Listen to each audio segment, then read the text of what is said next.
All right, one of the key fundamentals in leather tooling is beveling. And that beveling is going to start giving us depth, it's going to create shadowing, and it's going to pick things up and push things down and really create the 3D effect that you want to see in your tooling. But it's one of the tougher tools to learn how to run. I find a lot of times people will get that real choppy look to it, and if you've tried tooling leather at all, you've ran into that choppy look. In this video, I'm going to show you 3 of the most common mistakes that people make when they're running their bevel and how we can fix those to get a nice, smooth, even bevel line, regardless if you're using a beginner bevel or a nice, high-quality steep bevel. So let's head over and take a peek.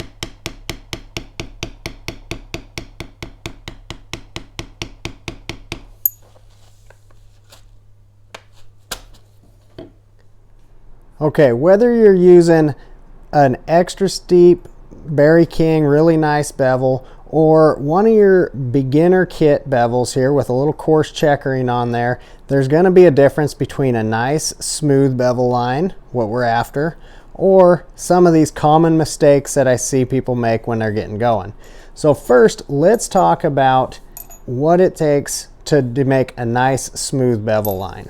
So we're going to switch over here. Let's take this piece of leather that has some lines cut in there and talk about when I run this bevel across here.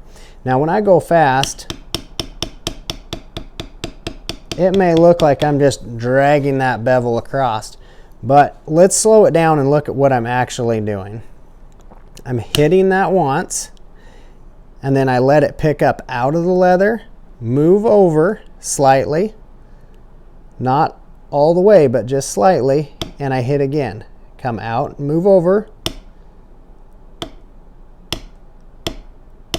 So every time it's picking up and moving up out of the leather and moving over along there.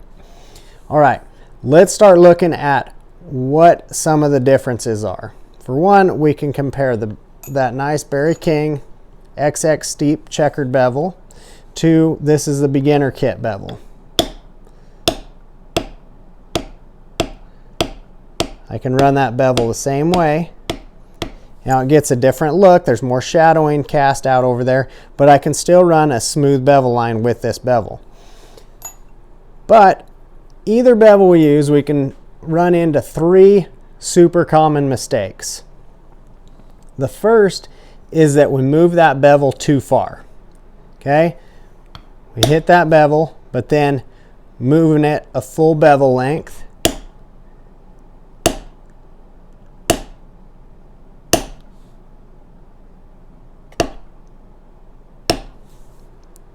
You can start causing that choppy look. Same thing with our really nice bevel.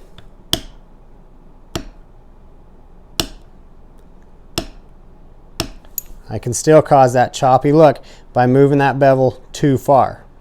Instead, we want to keep that bevel just barely moving, a little bit at a time. Same thing with our beginner bevel. Just a little bit at a time. Okay, common mistake number 2. This mistake is going to be from tipping your bevel, not keeping that bevel straight up and down. So if I'm moving from right to left, it's going to have to barely tip to be able to pick up out of the leather, but what I run into commonly is people tipping that too far. So if I tip that too far, even with just barely moving it,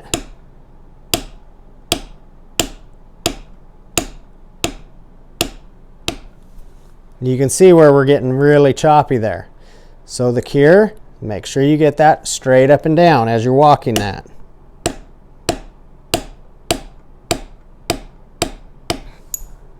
Okay, run through the same thing with our nice Berry King. If that's tipped too far,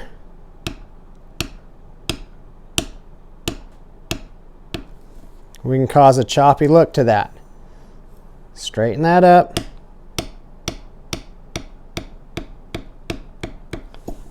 Keep that nice and flat as you're moving that bevel along there. All right, A third common mistake that I see is people, they get it figured out. They're going to keep that bevel straight up and down. We're going to move it just a little bit at a time. But now they get to hitting that too hard or too soft, so it's inconsistent. So we're just, same thing, moving it right along there.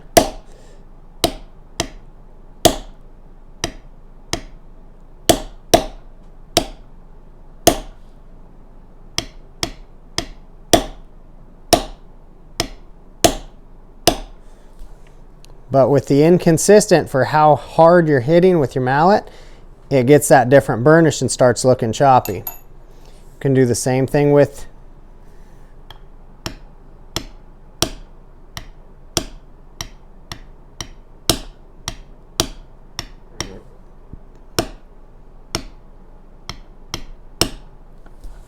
I'm really exaggerating to show that, but that's another cause for that choppy bevel line. Remember, we want to get that nice, smooth, even bevels regardless of what bevels we're running.